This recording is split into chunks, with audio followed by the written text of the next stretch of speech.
Hello everyone, welcome back to your own channel English with Mamta Kesari. So friends, कैसे हैं आप सभी? आई होप आप सभी ठीक होंगे और आप सबकी तैयारी अच्छे ढंग से चल रही होगी। तो फ्रेंड्स, आप सभी के लिए एक अच्छी खबर है कि आयोग की जो अध्यक्षा हैं उनका चुनाव कर लिया गया है। ठीक है, और कहीं ना कहीं आयोग अब अपने स्तर से काम करना शुरू कर देगा। ठीक है, जो आपकी पुरानी वैकेंसी है यूपी टीजीटी पीजीटी की, ठीक है, उसको भी कंप्लीट कराया जाएगा। साथ ही साथ आपको एक अच्छी खासी मात्रा में न्यू वैकेंसी भी आपको देखने को मिलेगी। ठीक है, क्योंकि एक काफ़ी लंबा गैपिंग हो गया है। ठीक है, 2021 की जो वैकेंसी थी उसके के समय से लेकर के अभी तक जो है एक लंबा गैपिंग हो गया है। तो बहुत सारे ऐसे लोग हैं जो रिटायर भी हुए हैं, तो काफ़ी सारी सीटें खाली हुई हैं। इसके अलावा एक चीज़ और आपको न्यूज़ देना चाहूँगी कि जगह जगह से विद्यालयों से अधियाचन मांगा जा रहा है। अधियाचन का मतलब हो गया कि हर विद्यालय से पता किया जा रहा है कितना सीट किस विद्यालय में किस सब्जेक्ट का खाली है। ठीक है, तो अधियाचन को लिया जा रहा है। तो कहीं ना कहीं ये सभी आप सभी के लिए एक अच्छी खबर है। आपको पुरानी वैकेंसी भी का जो डेट है उसको भी देखने को जल्दी मिलेगा, और साथ ही साथ न्यू वैकेंसी जो है वो भी आपको देखने को मिलेगा, और काफ़ी अच्छी मात्रा में आपको देखने को मिलेगा। ठीक है, और बहुत सारे लोगों का डाउट था कि क्या न्यू वैकेंसी को पुरानी जो भर्ती है उसमें जो पुरानी वैकेंसी निकल चुकी है उसमें जोड़ दिया जाएगा या अलग से निकाला जाएगा। ठीक है, तो ये जोड़ा नहीं जाएगा, बल्कि न्यू वैकेंसी जो है फ्रेश वैकेंसी अलग से निकाला जाएगा ताकि सभी अभ्यर्थी इसमें अप्लाई कर सकें। ठीक है, उसमें जोड़ने से ये हो जाएगा कि जो पुराने लोग हैं जो 2022 के पहले जो है बीएड वगैरह कंप्लीट कर चुके हैं, सिर्फ वही लोग अप्लाई कर पाएंगे, बाकी लोग छूट जाएंगे। फिर पता नहीं कितने साल बाद फिर वैकेंसी आएगा, तो एक लंबा गैपिंग हो जाएगा, इसलिए सभी को मौका नहीं मिल पाएगा। ठीक है ना, तो यही कारण है कि न्यू वैकेंसी जो आपकी आएगी उसको ऐड नहीं किया जाएगा, बल्कि उसको अलग से निकाला जाएगा। और न केवल यूपी टीजीटी पीजीटी बल्कि एलटी ग्रेड का वैकेंसी भी आपको अच्छी खासी मात्रा में देखने को मिलेगी। ठीक है, तो आज के वीडियो को बनाने का मकसद यही है कि कहीं ना कहीं जो आपके अंदर निगेटिविटी आ गई थी, आप अच्छे से तैयारी नहीं कर पा रहे थे, पढ़ नहीं पा रहे थे, मन नहीं लग रहा था, डीमोटिवेट फील कर रहे थे, तो बिल्कुल अलर्ट हो जाए, बिल्कुल तैयार हो जाए, और कुछ भी इधर उधर की बातें करने की ज़रूरत नहीं है। ठीक है, एग्ज़ाम अपने समय से हो जाएगा, और उम्मीद है कि जल्द ही 2022 का जो यूपी टीजीटी पीजीटी का एग्ज़ाम है जल्द ही करा लिया जाएगा। ठीक है, और सुनने में ये भी आ रहा है कि अक्टूबर या नवंबर तक डेट भी आपको देखने को मिल जाएगा। ठीक है, तो आप अपना जो सिलेबस है उसको बिल्कुल कंप्लीट रखें। कहीं से भी कोई ऐसा मौका ना छोड़े कि कहीं से भी एक चांस रहे कि सिलेक्शन ना हो। ठीक है, पूरी पूरी कोशिश रहे कि आपको इसी भर्ती में 2022 की जो वैकेंसी है उसी में आपको सिलेक्शन ले लेना है।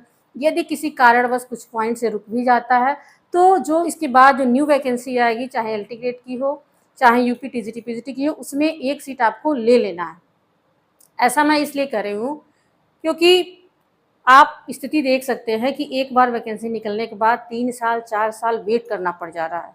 ठीक है, तो आप कहीं से भी मौका ना छोड़िए कि किसी तरह से वैकेंसी फिसलना, हाथ से फिसलने का कोई भी चांस रहे, आपको कोई मौका नहीं छोड़ना है। ठीक है, और बहुत सारे लोगों का सवाल रहता है कि पढ़ना तो चाहते हैं लेकिन एक रूटीन नहीं बन पा रहा है। ठीक है, कंटिन्यूसली पढ़ाई नहीं हो पा रही है, मन नहीं लग रहा है। तो सबसे पहले तो निगेटिविटी को हटा दीजिए। ठीक है, आपको न्यू वैकेंसी भी देखने को मिलेगी, पुरानी जो वैकेंसी है जल्दी उसका भी एग्ज़ाम डेट आएगा। ठीक है, पॉजिटिव थॉट रखना है। जितने भी निगेटिव लोग आपके आसपास हैं उन सभी से एक दूरी बना लीजिए, और कोई भी इस तरह का न्यूज़ जो निगेटिविटी फैला रहा है उनको आपको नहीं देखना है। सिर्फ और सिर्फ अपने स्टडी पे फोकस करना है। और इस समय जो है अगर आपने पूरा सिलेबस कंप्लीट कर लिया है तो सबसे ज़्यादा आपका ध्यान जो होना चाहिए वो रिवीजन पे होना चाहिए। ठीक है ना, रिवीजन का भी एक तरीका होता है। रिवीजन के लिए लोग क्या करते हैं, सिर्फ पन्ना पलटते हैं। ठीक है, जो पढ़ लिए उनको दोबारा पढ़ते हैं और पन्ना पलटते जाते हैं, और उसकी गहराई में नहीं जाते हैं। आजकल जो भी एग्ज़ाम हो रहे हैं उसमें जो क्वेश्चन पूछे जाते हैं डीप से पूछे जाते हैं। अगर कोई क्वेश्चन दिया हुआ है तो उसको न केवल क्वेश्चन जो का तो हम रट लिए, बल्कि उसको अपने स्तर से एनालिसिस करके भी पढ़िए। ठीक है ना, कि इसको ऐसे भी इस तरीके से भी पूछा जा सकता है, इसको इस तरीके से भी पूछा जा सकता है। अपने तरफ से एनालिसिस करके, ठीक है, उसको डीप में जाइए। जितना ज़्यादा आप छानबीन करेंगे, जितना ज़्यादा उस क्वेश्चन का पोस्टमार्टम करेंगे, वो आपके लिए ही अच्छा होगा। ठीक है, तो जो भी आपके पास समय बचा हुआ है बिल्कुल अच्छी चीज़ें देखिए, अच्छी बातें सोचिए बिल्कुल, और सबसे बड़ी चीज़ है खुश होकर के पढ़ाई कीजिए। हम गलती यही करते हैं, बहुत दुखी रहते हैं, डिप्रेस रहते हैं, परेशान रहते हैं। ठीक है ना, और उसमें हम सोचते हैं कि पढ़ाई भी कर लें और हम जितना चाहते हैं उस स्तर का परफॉर्मेंस भी एग्ज़ाम में दे दें, जो कि हो नहीं पाता है।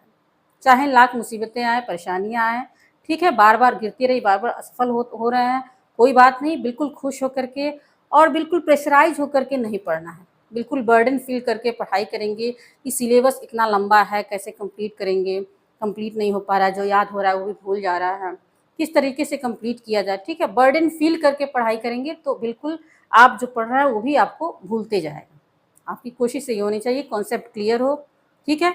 एक अच्छा-सा रूटीन बनाइए, सुबह कोशिश करें कि सुबह के समय उठें, ठीक है? और सबसे अच्छा तरीका मैं क्या करती थी, जब मेरा कॉन्सेंट मुझे लगता था जब कि कंसंट्रेशन नहीं बन पा रहा है, ठीक है? तो आपके मोबाइल में एक कंसंट्रेशन म्यूज़िक होता है, आप थोड़ी देर के लिए 10 मिनट, 5 मिनट, ठीक है? 15 मिनट आप उसको सुनिए हेडफ़ोन लगाकर कान में, तो कहीं न कहीं आपका कंसंट्रेशन जो इधर-उधर भटक रहा था, वो एक जगह एकाग्रचित होने लगता है। तो कुछ चीज़ें हैं जिन्हें अपना करके आप एग्ज़ाम में अच्छा परफ़ॉर्मेंस दे सकते हैं, ठीक है ना? तो इन सब चीज़ों को ध्यान रखना है और इस वीडियो को बनाने का मकसद यही है, कहीं से भी आपको मौका नहीं छोड़ना है कि हमारा सिलेक्शन नहीं हो। समझदार व्यक्ति वही होता है जो सही समय पे सही कदम उठा लेता है, ठीक है ना? और बहुत सारे लोगों को मेहनत लगता है कि पढ़ाई में बहुत मेहनत लगता है। तो यकीन मानिए यदि आपको ऐसा लग रहा है कि पढ़ाई में बहुत ज़्यादा मेहनत लग रहा है, बहुत परिश्रम लग रहा है, ठीक है? अगर हम नहीं सफल हुए तो क्या होगा? नहीं सफल हुए तो सारा जो मेहनत हमारा है वो बेकार हो जाएगा। तो ज़रा एक बार सोच के देखिए, जितने लोग आजकल इतना ज़्यादा बेरोज़गारी है, ठीक है ना? और जो लोग प्राइवेट जॉब कर रहे हैं या कहीं न कहीं अपनी आजीविका को चलाने के लिए जॉब कर रहे हैं, तो उस समय आपकी स्थिति और भी खराब हो जाएगी, ठीक है ना? पढ़ाई उसकी तुलना में जब हम उससे तुलना करेंगे, जो 8 घंटे या 10 घंटे का जॉब किया जा रहा है, सैलरी भी उसकी तुलना में काफ़ी कम है, ठीक है? शारीरिक, मानसिक थकान हो जा रहा है, उसके तुलना में जो उस मेहनत से जब हम तुलना करेंगे, तो उसकी तुलना में आपको पढ़ाई काफ़ी आसान लगेगा। आपको एक शांत कमरे में बैठ कर के सिर्फ़ पढ़ाई करना है, ठीक है ना? और मिडिल क्लास जो फैमिली के लोग होते हैं, उनके हाथ में सिर्फ़ मेहनत ही होता है, ठीक है ना? हम जैसे लोग जो होते हैं, वो सिर्फ़ अपनी मेहनत के बल पे ही अपना भाग्य जो है वो बदल सकते हैं और सिर्फ़ एक ही रास्ता उसका है कि हम पढ़ कर के अपने जीवन को बदल सकते हैं, ठीक है? तो जो मौका मिला है या जो मौका मिलने वाला है, उस पे आपको नज़र रखना है और केवल भाग्य के भरोसे नहीं बैठना है कि चलो हमने अप्लाई कर दिया है और देखा जाएगा, अगर हमारा भाग्य अच्छा होगा तो हम सिलेक्शन पा लेंगे। सिर्फ़ और सिर्फ़ भाग्य के भरोसे नहीं बैठना है। कोई कितना भी नेगेटिव बातें बोले, लेकिन उसको आपको करके दिखाना है, ठीक है ना? जैसा कि मैं अपनी बात कर लूँ, मैं भी सफल होने से पहले बहुत सारे एग्ज़ाम्स को दिया करती थी। उसमें कुछ नंबरों से कभी-कभी रुक जाया करती थी। बहुत सारे एग्ज़ाम हैं जो मैं इंटरव्यू तक पहुँची, उसके बाद छँट गई हूँ, ठीक है? तो कहने वाले कह भी देते थे कि देखिए हमेशा एग्ज़ाम देती रहती हैं और सिलेक्शन हो नहीं पाता है, ठीक है ना? तो आपको हार नहीं मानना, आपको ये कहना है कोई बात नहीं, मैं एकदम उस चीज़ को पॉज़िटिव वे में लेती थी। मैं कहती थी कोई बात नहीं, क्या हुआ? नहीं सफल हुए, कोई बात नहीं, लेकिन अगली बार फिर से ट्राई करेंगे और सफल व्यक्ति वही होता है जो बार-बार गिर के उठ जाता है, ठीक है? एक समझदार एक विद्वान व्यक्ति ने कहा है कि यदि हम चलते-चलते अगर गिर भी जाते हैं, ठीक है, असफल भी हो जाते हैं या गिर भी जाते हैं, तो भी ऐसा नहीं है कि हम वहीं पर हैं, हम अपने स्थान से कुछ न कुछ आगे ज़रूर बढ़ गए हैं, ठीक है? तो इसको पॉज़िटिव वे में लेना है और बिल्कुल माइंड को कूल करके, खुश होके आप एक बार महसूस करके देखिएगा, जब आप खुश होकर के पढ़ाई करते हैं, तो जो चीज़ें हैं आपके दिमाग में जल्दी बैठता है, ठीक है ना? और जब हम दुखी होकर के, डिप्रेस होकर के, बहुत परेशान होकर के और जब पढ़ाई करते हैं, तो जो चीज़ हम 1 घंटा में पढ़ना चाहिए, वो 4 घंटे में भी याद नहीं होता है, ठीक है? तो जो भी आपका सब्जेक्ट हो, उससे रिलेटेड अगर आपने कोई कोचिंग लिया है, तो कोचिंग का जो भी मटेरियल है, उसको पढ़िए और एक चीज़ आप हमेशा ध्यान रखिए, यदि आप कोचिंग लिए हैं, तो सिर्फ़ और सिर्फ़ कोचिंग के मटेरियल पे डिपेंड ना रहें, ठीक है? अपना खुद का नोट्स बनाते रहिए और नोट्स हमेशा मैं कहती हूँ, बहुत ज़्यादा समय नोट्स बनाने में ना दीजिए। जितना शॉर्ट नोट्स बना सकते हैं, उतना शॉर्ट नोट्स बनाइए, ठीक है ना?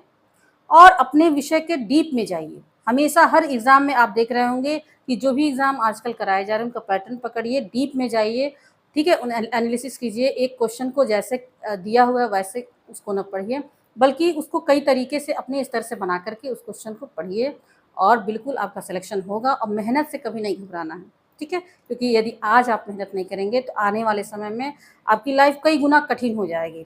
तो अभी का थोड़ा-सा कठिनाई अगर सह लेंगे, तो आने वाला जो हमारा जो भविष्य है वो बहुत ही अच्छा हो जाएगा और मौका को आपको गंवाना नहीं है।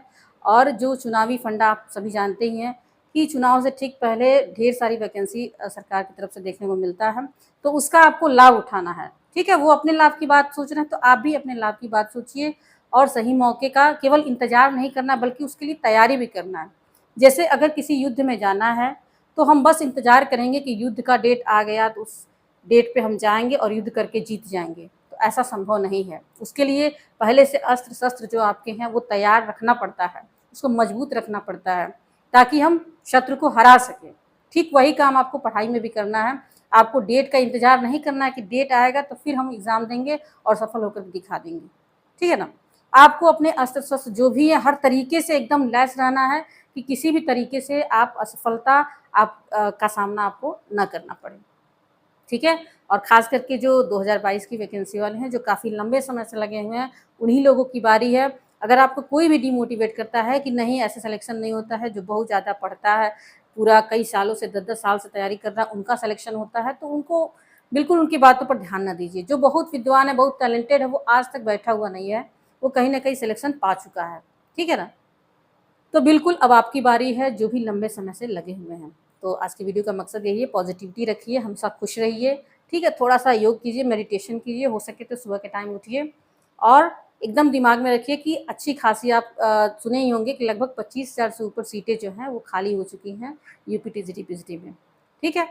तो बिल्कुल तैयारी करते रहिए, एलटी ग्रेड की वैकेंसी भी आने वाली है। एक जब लगातार आप लगे रहेंगे तो किसी न किसी में सिलेक्शन आपका बिल्कुल हो जाएगा। और एक चीज़ और बताऊँगी कि रिवीज़न करते टाइम आप अपने साथ एक रफ़ कॉपी लेकर के बैठिए, ठीक है? कुछ चीज़ें ऐसी होती हैं जो हम बार-बार पढ़ते हैं, बार-बार भूल जाता है, तो उसको एक रफ़ली नोट करते जाइए, ठीक है ना? कोई चीज़ याद किए, अपने तरीके से नोट करते जाइए और एक और इससे ये होता है कि आपको वो चीज़ लंबे समय के लिए याद हो जाता है। और एक सबसे कारगर तरीका है कि जिससे पढ़ा हुआ चीज़ भूलता नहीं है, वो ये है कि यदि हम कोई चीज़ पढ़ रहे हैं और उसी चीज़ को किसी व्यक्ति को हम पढ़ा देते हैं, ठीक है? तो वो बहुत लंबे समय तक याद रहता है। तो आइए यदि आपके साथ कोई है नहीं पढ़ाने वाला तो आप खुद को ही पढ़ाइए। खुद को जब आप पढ़ाई कीजिए तो ये सोच के पढ़ाई कीजिए कि हमको इसके बारे में हर चीज़ जानना है। अगर कोई टॉपिक पढ़ रहा है तो उसके बारे में हर एंगल से जानना है, ठीक है? हर चीज़ उसके बारे में जानना है और ताकि हम दूसरों को भी पढ़ा सकें, ठीक है? और उसको पढ़ने के बाद आप खुद को ही बताइए कि ये चीज़ें इस चीज़ के बारे में मैंने ये चीज़ पढ़ा है। खुद को ही समझाइए, खुद को ही पढ़ाइए। एक बहुत बेहतर तरीका है पढ़ाई को लंबे समय तक याद रखने का, ठीक है? और बाकी सब चीज़ें ठीक है और आई होप ये वीडियो आप सभी को अच्छा लगा होगा। कोई भी क्वेरी हो और मेरी कोशिश यही रहती है कि सबके प्रश्न का जवाब दूँ। यदि प्रश्न सही आपने प्रश्न किया है तो सबके प्रश्न का जवाब दूँ और आप जितने भी नेगेटिविटी है बिल्कुल आप हटा दीजिए, बिल्कुल निश्चिंत होकर के पढ़ाई कीजिए। ज़रूर एक सीट आपका होगा और मैं आप सभी को सफल होता हुआ देखना चाहती हूँ, ठीक है? तो जो भी क्वेरी आपकी होंगी आप कमेंट के माध्यम से बता सकते हैं। यदि चैनल पे नए हैं तो चैनल को सब्सक्राइब कर लें, वीडियो को लाइक करें, शेयर करें। तो फिर मिलते हैं नेक्स्ट वीडियो में, तब तक के लिए थैंक्स फॉर वॉचिंग।